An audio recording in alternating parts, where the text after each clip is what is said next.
Hi all, welcome to our channel துர்கி lifestyle. இன்றைக்கி நம்ம விலாகில் என்ன பார்க்க போகிறோம் அப்படின்னா டே இன் மை லைஃப் தான் பார்க்க போகிறோம். ஸோ இன்றைக்கி நான் ஆஃபீஸ் போகலான்னு தான் பார்த்தேன். ஜென்ரல் ஷிஃப்ட்டு சொல்லியிருந்தேன். ஆனால் என்னால் போக முடியல. ஏன்னா கொஞ்சம் ஹெட் ஏக்காக இருக்க மாதிரி இருக்குது. நேற்றுலேருந்தே ஹெட் ஏக்காக இருந்துச்சு. அதனால் கொஞ்சம் தான் ரெஸ்ட் எடுக்க முடிஞ்சது. மார்னிங் ஷிஃப்ட்டு போயிட்டு வந்ததுனால மதியானம் தூங்கவும் முடியல. எப்போவுமே எனக்கு தலைவலி இருந்துச்சுன்னா தூங்க முடியாது. அந்த பெயின் டிஸ்டர்ப் பண்ணிக்கிட்டே இருக்கும். அதனால் தூங்குவேன், படுப்பேன், பிறழுவேன். அதனால் நிம்மதியாக ஃபுல்ஃபில்லாக என்னால் தூங்க முடியாது. அதனால் நான் நேற்று தூங்கி ரெஸ்ட் எடுக்கல. அதனால் எனக்கு லீவ் எடுத்துகிட்டு கொஞ்சம் ரெஸ்ட் எடுக்கலாம் அப்படின்னு பார்க்குறேன். அப்புறம் வீட்லேயும் கொஞ்சம் வேலை இருக்குது, க்ளீன் பண்ணுற வேலை. அதனால் சரி இன்றைக்கி வீக் ஆஃப் எடுத்துடலாம் அப்படின்னு சொல்லிட்டு முடிவெடுத்திருக்கேன். காலையில் பார்த்தீங்கன்னா இன்றைக்கி லஞ்ச் தான் ரெடி பண்ணிகிட்ருக்கேன் பசங்களுக்கு. பீட்ரூட் நேற்று வாங்கி வச்சேன், சாப்பாடு கட்டலான்னு சொல்லிட்டு. ஸோ முந்தானே ஸ்கூல் அவங்க லீவ் போட்டாங்கன்றதுனால என்னால் செய்ய முடியல. அதனால் அந்த பீட்ரூட்டை வச்சு இன்றைக்கி ரைஸ் பண்ணிடலான்னு சொல்லிட்டு செஞ்சிட்ருக்கேன். ஸ்நாக்ஸ் பார்த்திங்கன்னா மேங்கோ தான் கட் பண்ணி வைக்க போகிறேன். Beetroot rice, mango. So water பாட்டிலாம் தண்ணி ஊற்றி வச்சாச்சு. அவ்வளோதான். அப்புறம் லஞ்ச் பேக் பண்ணி அனுப்பி, அவங்க அப்பாவுமே இன்றைக்கி வீட்டில் தான் இருக்காங்க. ஸோ அவங்க தான் கூட்டிகிட்டு போய் விடுவாங்க ஸ்கூலில். விட்டுட்டு வந்த பிறகு டிஃபன்லாம் சாப்பிட்டு படுத்து கொஞ்சம் நாள் தூங்கி ரெஸ்ட் எடுக்கலாம் அப்படின்னு பார்க்குறேன். அதுக்கப்புறம் உடம்பு சரியாக இருந்துச்சு அப்படின்னா கட்டகுஸ்தி மூவி போகலாம் அப்படின்னு பிளான் பண்ணி வச்சுருக்கேன். அது எந்த அளவுக்கு போக முடியும்னு தெரியல, பார்ப்போம். ஏன்னா ஸோ ஈவினிங் டைம் போகலாம் அப்படின்னு பார்த்தா பையனுக்கு டியூஷன் கட் ஆகுது. அதனால் போக முடியல.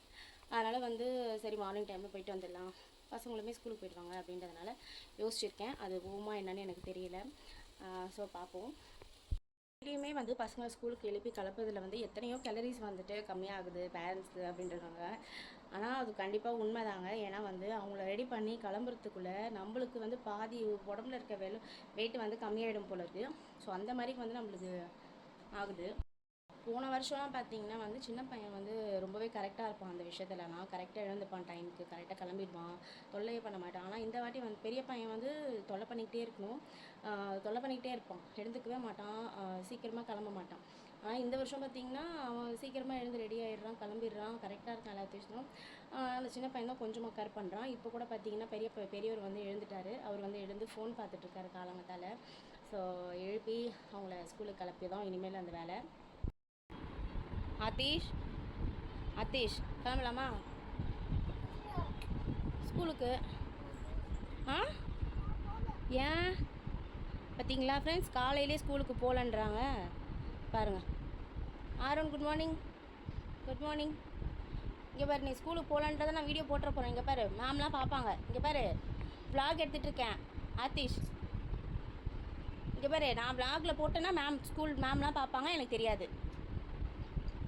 இங்கே பாரு ஆரோன், உனக்கும் இங்கே பாரு, அம்மா விளாக் எடுத்துகிட்ருக்கேன், வீடியோவில் போட்டேன்னா மேம் பார்ப்பாங்க.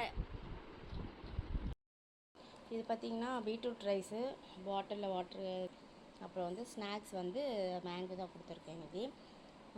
ஸோ இப்போ மீதி இருக்க அந்த சாப்பாடை பசங்களுக்கு இப்போ ஸ்கூல் ஊட்டி அனுப்புவேன். ஸோ அப்படி சாப்பிட்ருவாங்க பசங்க. காலையில் பசங்களை கிளப்பி ஸ்கூலுக்கு அனுப்பியாச்சு. நான் இப்போ இங்கே ரெடி ஆகிட்டு இருக்கேன். ஃபஸ்ட்டாக என்னன்னு பார்த்தீங்கன்னா மூவிக்கு போகலான்ட்டு பிளான் பண்ணியிருந்தேன்னு சொன்னேன் பார்த்தீங்களா. அதனால் அவர்கிட்ட சொன்னேன். அவர் சரி போகலாம் அப்படின்னு கூப்பிட்டாரு. தலை வலிக்குது தான், எனக்கு முடியல, டயர்டாக தான் இருக்குது. இருந்தாலும் சரி போகலாம், கரெக்டாக 2 மணிக்கு படம் முடியும், நாங்கள் அப்படியே ஸ்கூலுக்கு போயிட்டு பசங்களை கூட்டிகிட்டு வீட்டுக்கு வந்துடுவோம். ஸோ நான் படத்தில் மூவியில் போய் பார்க்குறேன். பாய். மூவிக்கு போகலாம் அப்படின்ட்டு அங்கே டிக்கெட் புக் பண்ணலான்னு சொல்லிட்டு 11:30க்கு கிளம்பும் வீட்டிலேருந்து. அப்புறம் பார்த்தா ஏடிஎம்மில் போயிட்டு ஒரு கூத்து பண்ணார் என் ஹஸ்பண்டு. அதனால் அது லேட்டாக போச்சு, படத்துக்கு போக முடியல எங்களால். 11:15 ஷோக்கு போக முடியல. அதனால 12:30 ஷோ புக் பண்ணிவிட்டு டிக்கெட் எடுத்துகிட்டு வந்திருக்கோம். 12:30 மணிக்கு தான் படம். அதனால் ஒரு தலைவலிக்குதுன்னு சொல்லிட்டு காஃபி குடிக்கலான்ட்டு ஒரு கடையில் உட்காந்துருக்கேன். அவர் ஜூஸ் ஆர்டர் பண்ணியிருக்காரு. என்ன ஜூஸு? அவகேடோ பட்டர் ஃப்ரூட் தானே அது. பட்டர் ஃப்ரூட் ஆர்டர் பண்ணியிருக்காரு. சரின்ட்டு உட்காந்துருக்கோம். வாட்டர் பாட்டில் வாங்கியிருக்கோம். இப்போ காஃபி குடிச்சிட்டு 12:30க்கு ஷோ டைமிங் சொல்லியிருக்காங்க. அப்படியே கிளம்பி போயிடுவோம். இப்போ பசங்க ஸ்கூல்லேருந்து என்ன எக்ஸ்பிரஷன் கொடுக்க போகிறாங்கன்னு தெரியல. 2 பேரும் அவங்கள விட்டுட்டு படத்துக்கு போகிறோம் அப்படின்னு சொல்லிட்டு. ஆனால் விட்டுருவாங்க. சில டைம்லாம் ஜாலியாக போயிட்டு வந்துட்டீங்க 2 பேரும் அப்படின்ட்டு ஜாலியாக எடுத்துப்பானுங்க. சில டைம் பெரிய பையன் வச்சானா அவ்வளோதான், அடம் பிடிப்பான். அடம் பிடிப்பான். என்னை விட்டு ஏன் போனீங்க இப்போயே என்னை கூப்பிட்டு போங்கன்னு சொல்லி அடம் பிடிப்பான். அதனால் எந்த மாதிரி ஆக்ஷன் வரப்போகுதுன்னு தெரியல. தலை வேறு ஒரு பக்கம் செமையாக வலிக்குது. ரெஸ்ட் எடுக்கலான்ட்டு ஒரு நாள் வீட்டில் இருந்தேன், ஆனால் ரெஸ்ட் எடுக்க முடியல. இந்த மாதிரி யாருக்கெல்லாம் இப்படி இருக்குன்றதை நீங்கள் கமெண்ட்ஸில் சொல்லுங்கள். இன்றைக்கி விட்டால் அதோட வெளியே எங்கேயுமே போக முடியாது. அவரும் வேலைக்கு போயிடுவார் ஷூட்டிங்க்கு. அதனால் சரி இன்றைக்கே போயிட்டு வரலாம் அப்படின்னு சொல்லிட்டு கிளம்பி வந்துட்டோம். ஒரு வழியாக மூவிக்கு வந்துட்டோம். அங்கே பார்த்திங்கன்னா ஒரே கூட்டமாக இருந்தது. அருள்நிதி ஆக்டர் வந்திருந்தார், ரம்யா பாண்டியன் வந்திருந்தாங்க ப்ரெஸ் மீட்டுக்காக. ஸோ அவங்கள பார்த்துட்டு தான் இருந்தோம். இன்றைக்கி சோலோ டேட் வந்திருக்கோம் 2 பேரும். பசங்களை வீட்டில் விட்டுட்டு சோலோவாக படம் பார்க்க வந்திருக்கோம். யாரெல்லாம் இப்படி வந்திருக்கீங்க கமெண்ட்ஸில் சொல்லுங்கள். நாங்கள் எங்கே தெரியுமா போயிட்டு வந்தோம்? You guess. I don't know. Beach போயிட்டு வந்தோம். மதியானம் படத்துக்கு போய் வந்தாச்சு மக்களே. படம் ரொம்ப சூப்பராக இருக்குது. ஹஸ்பண்ட் அண்ட் ஒய்ஃப் நல்லா பார்க்குற மாதிரியான படமாக தான் இருக்குது. இப்போ நைட்டு டின்னருக்கு நாங்கள் ஆர்டிஸ்ட் வந்துட்டான். ஸோ அந்த கண்டென்ட் எங்களால் சொல்ல முடியல. அதனால் நான் வேறு டாபிக் மாறிடுறேன். நைட்டு டின்னருக்கு கோதுமை மாவு அரிசி மாவு கலந்த மாதிரி தோசை, அதுக்கப்புறம் தக்காளி சட்னி, தக்காளி தொக்கு, சட்னி இல்லை தக்காளி தொக்கு. எனக்கு தக்காளி தொக்கு ரொம்ப பிடிக்கும். ரொம்ப பிடிக்கும்.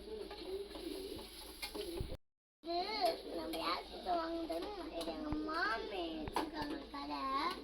அதனால எங்கள் மாமி கிட்டே வாங்கிட்டோம் தேங்காய் மாமா. அது இருக்குல்ல, அது என்ன தெரியுமா? கோதுமை மாவு.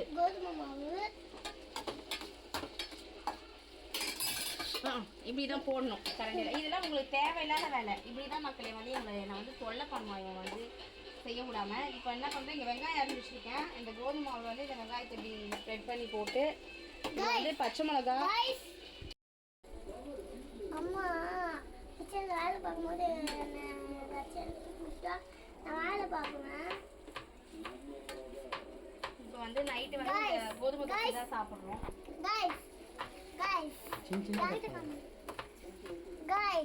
எங்கள் அப்பா நான் குட்டி வயசில் இருக்கும்போது எங்கள் அப்பா செஃப் கைஸ்.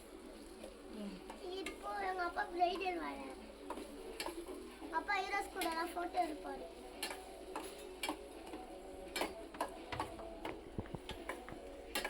இதில் பார்த்தீங்கன்னா கோதுமை மாவில் கொஞ்சமாக அரிசி தோசை மாவோ இட்லி மாவு எந்த மாவாவது மிக்ஸ் பண்ணிக்கலாம். அதனால் இன்றைக்கி டின்னருக்கு இந்த தோசை தான். சரி ஹஸ்பண்டுக்கும் நைட்டுக்கு கொஞ்சம் ரைஸ் கம்மி பண்ணிவிட்டு இந்த மாதிரி கொடுக்கலாம் அப்படின்ட்டு செஞ்சிட்ருக்கேன். ஸோ அவ்வளோதான் இன்றைக்கி விளாக் இதான். நைட்டு டின்னர் தோசை வித் தக்காளி தொக்கு. ஸோ கட்டா குஸ்தி ரொம்பவே நல்லாயிருக்கு. கண்டிப்பாக ஹஸ்பண்ட் அண்ட் ஒய்ஃப் பார்க்க வேண்டிய மூவியாக தான் இருக்குது. கண்டிப்பாக நீங்களும் போய் பார்த்து என்ஜாய் பண்ணுங்கள். இந்த வீடியோ பிடிச்சிருந்தா மறக்காமல் சப்ஸ்கிரைப் பண்ணுங்கள். ஃபஸ்ட் டைம் இப்போ தான் நம்ம சேனலை பார்க்குறீங்களா? ஸோ கண்டிப்பாக மறக்காமல் லைக் பண்ணிவிடுங்க, சப்ஸ்கிரைப் பண்ணிவிடுங்க. Thank you, tata, bye. Bye guys.